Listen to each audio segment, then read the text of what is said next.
Always take your wedding ring off when you play congas. Yes. Okay. You guys play congas at all? Okay, well, you guys can't just sit here on a tune like this, tambourine, cowbell, or congas. Here we go. Number 9. 1, 2, 3, 4.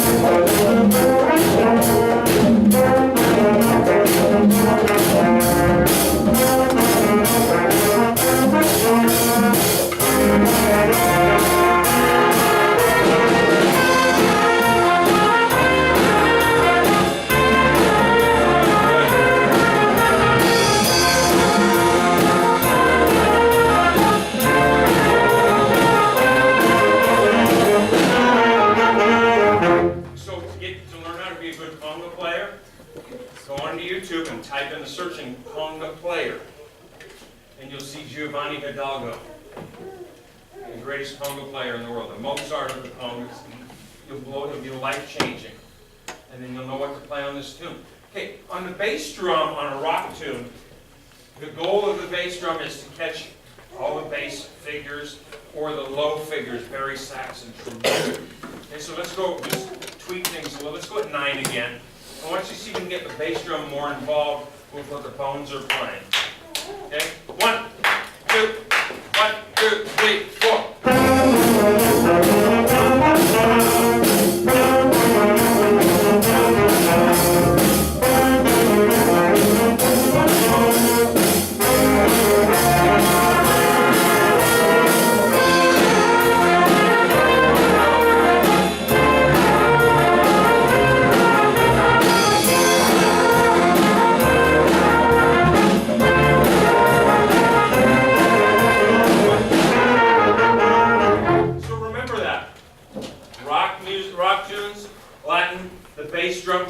Bass figures and the low saxes and the trombones. That's the heartbeat of the band right there. So if the heartbeat is weak, then we don't feel our full energy level. Okay? Let's move on to another tune. So we're gonna work on, when we go back to Derby, playing unison softer and getting those in tune. Let's go to the second tune you played.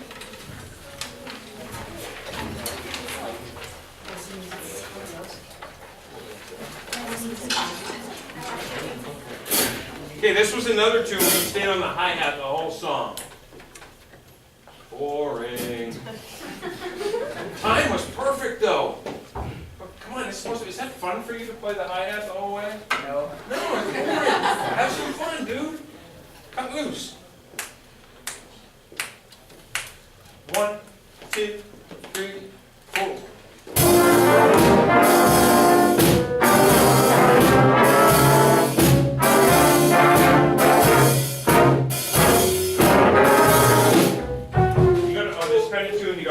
Bass drum should be felt but not heard.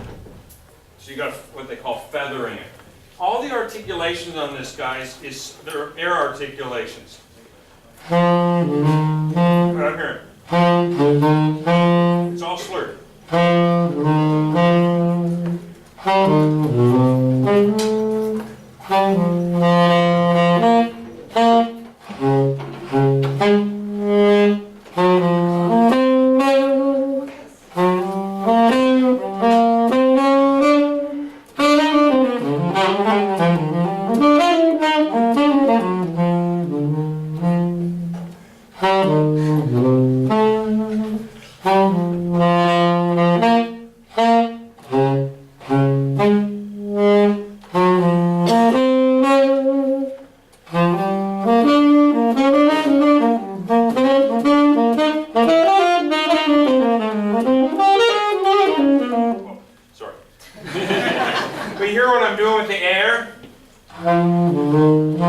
You try and connect it and use air accents. 1, 2, 1, 2, 3, 4.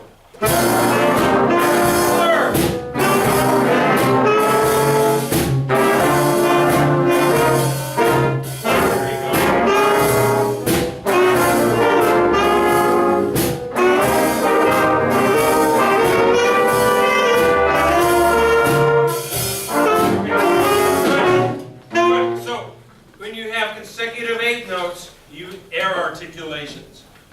No tonguing. 1, 2, 3.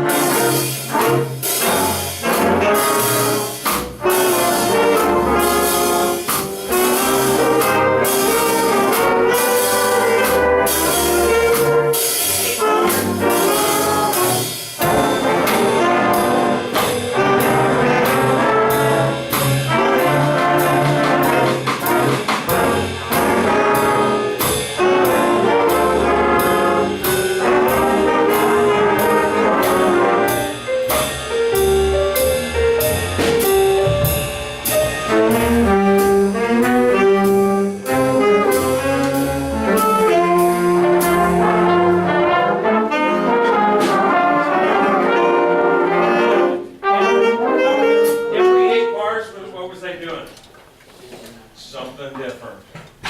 And the ideas that what I was doing are things that I've learned from watching jazz videos and listening to jazz drummers.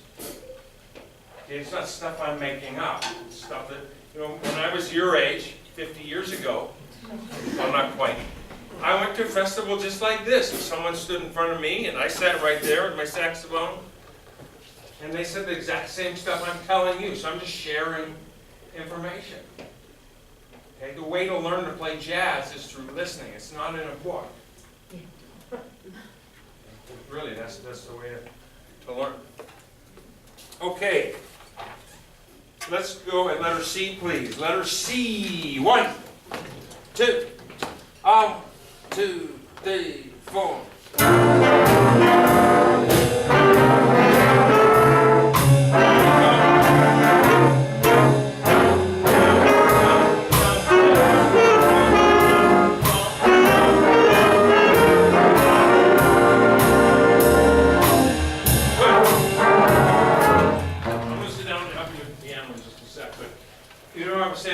Latin tunes, it's all about the bass drum lining up with the bass.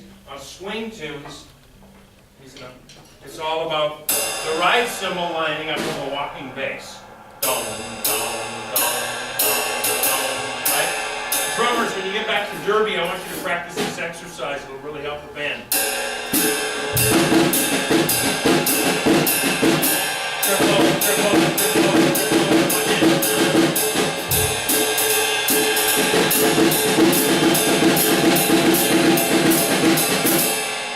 That will really solidify your time. It's an exercise that jazz, even professional musicians work on that exercise all the time. Okay, so you guys work on that. It's triplet. Do that. Still keeping the time going. Okay. How do you feel about this part? It's tough? Okay, a couple of strategies. When you're voicing chords, less is more. What does that mean? When you don't have the written part, play the 3rd and the 7th. Those are the high priority notes. You don't have to play roots. You know what a root is? Yeah, just 3rds and 7th. Let me see now.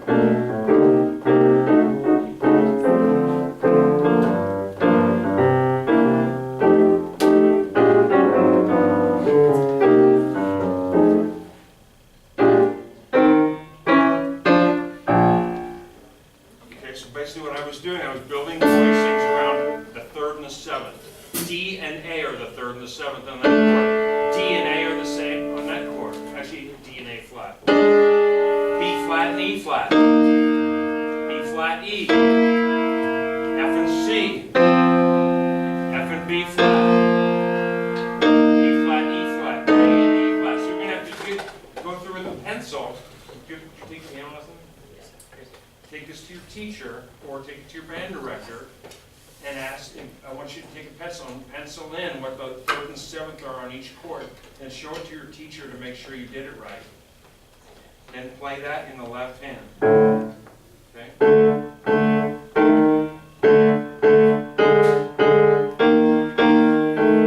And when you play chords in jazz, you try and switch between this C and this C.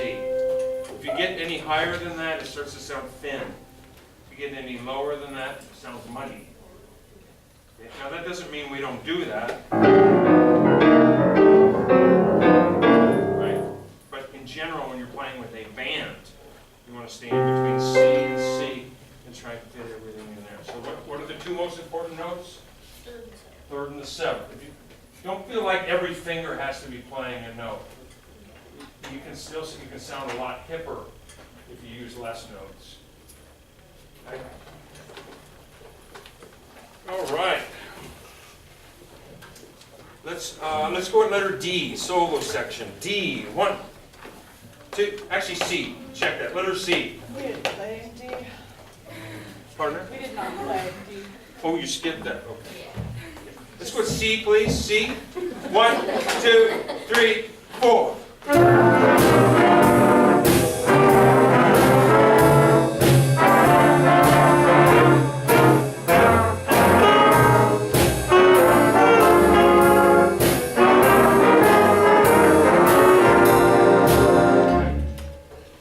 Got the melody. Play your part. What? Play your part. You have the melody. I thought trumpets did. Well, someone in the trumpets does, but not the whole section. Trumpet 1. Play your part, Patrick.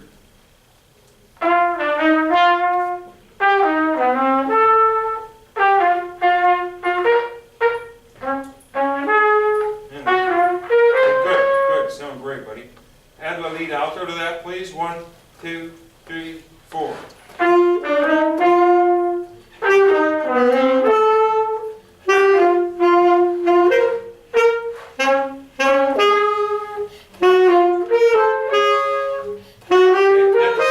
Add the second. Everybody needs to stay under those two voices.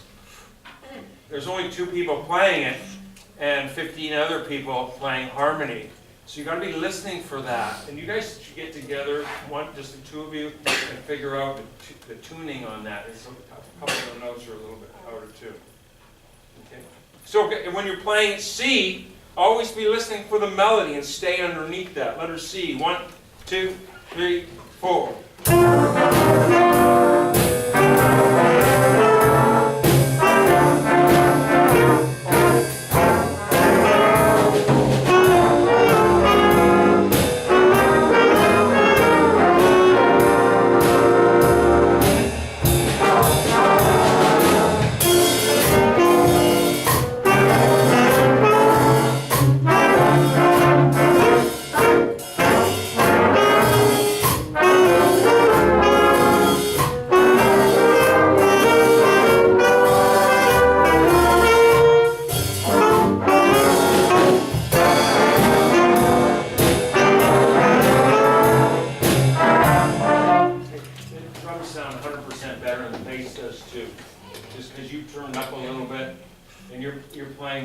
You're getting better tone quality out of the cymbals.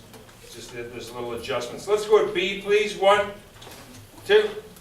1, 2, 3, 4.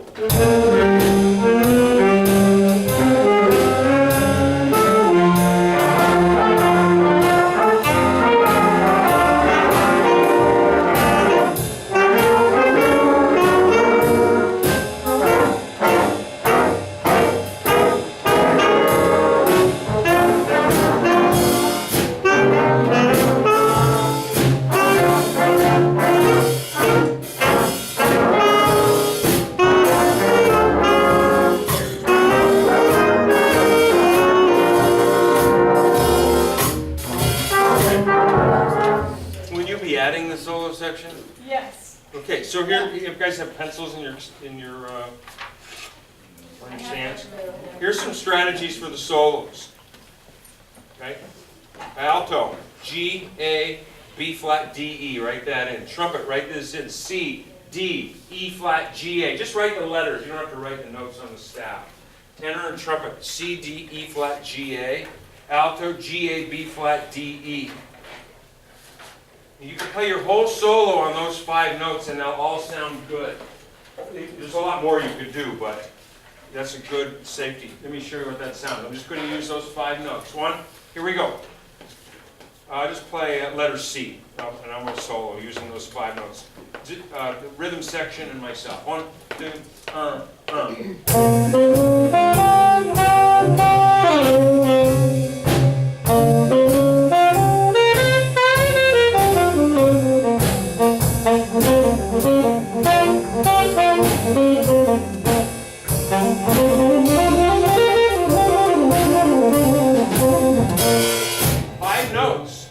You can go home and work that up and play a really cool solo. Now, for me and for you, eventually that'll get real boring. I don't want to play more than 5 notes. You guys know anything about chords? Do you know how to spell chords? C-H-O-R-D-S. Hey, Jim. Probably just another few minutes, if that's okay. How many? 5 minutes or so. Okay, thank you. So I'm going to just improvise spelling the chords. And all of you could do this. What I was telling the piano player is take a pencil and write in the chords, get the chords if you don't know how to have them on your music. Write them in and have your teacher check them to make sure you have the right notes. So let's play letter C again. I'm just going to play using chords. You guys are going to listen. I'm going to play with the rhythm section. 1, 2,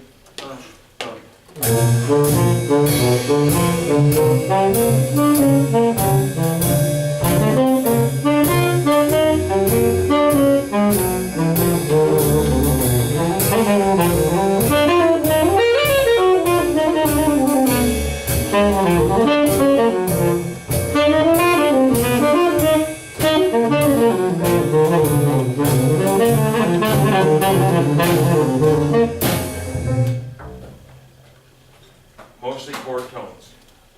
So this is a wonderful tune where you could have a lot of different solos. You can just play with 5 notes, or you can get into a lot more options. There's the blues scale. You ever heard of that? Yeah. Okay.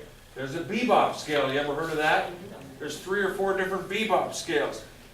You're really only limited to how hard you want to work. Do you want to go the extra mile? Or you just want to be so-so?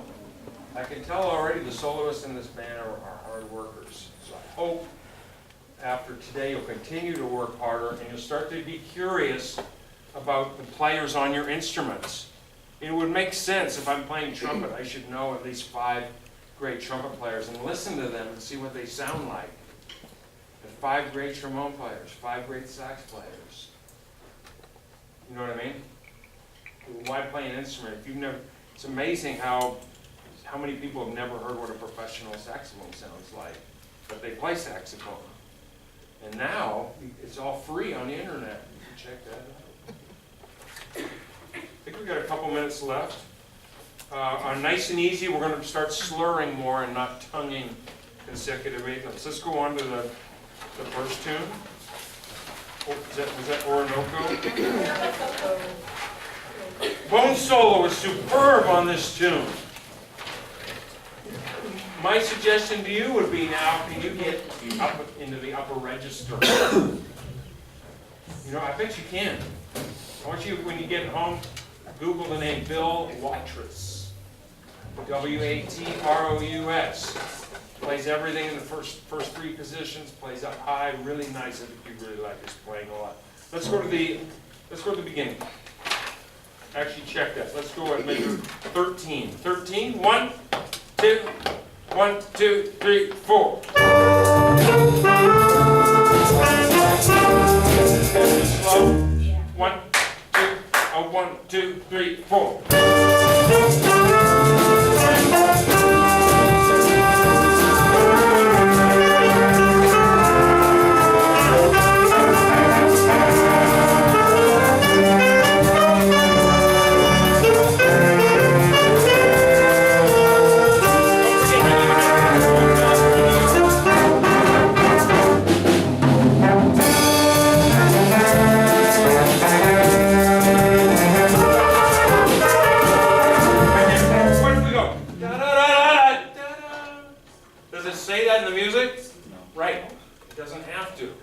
makes sense? So let's try that. Do-do-do-do-do-do. Just those people who have that. 1, 2, 3, 4. Can you do more? More. 1, 2, 3, 4. If you start softer, you'll have more headroom. 1, 2, 3, 4. More, get louder. 1, 2, 3, 4. That's a lot more interesting than la na na na do do do do da do da, right?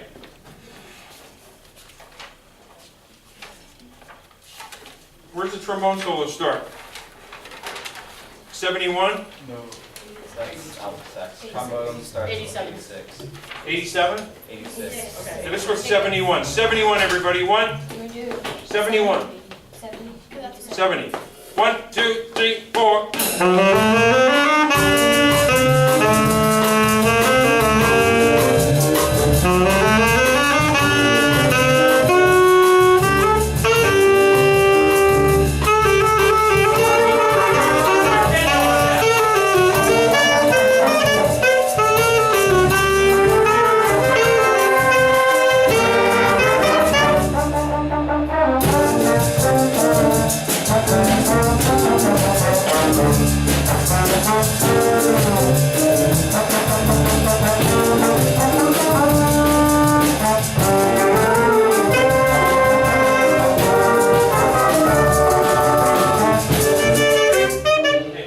Too many written solos being played.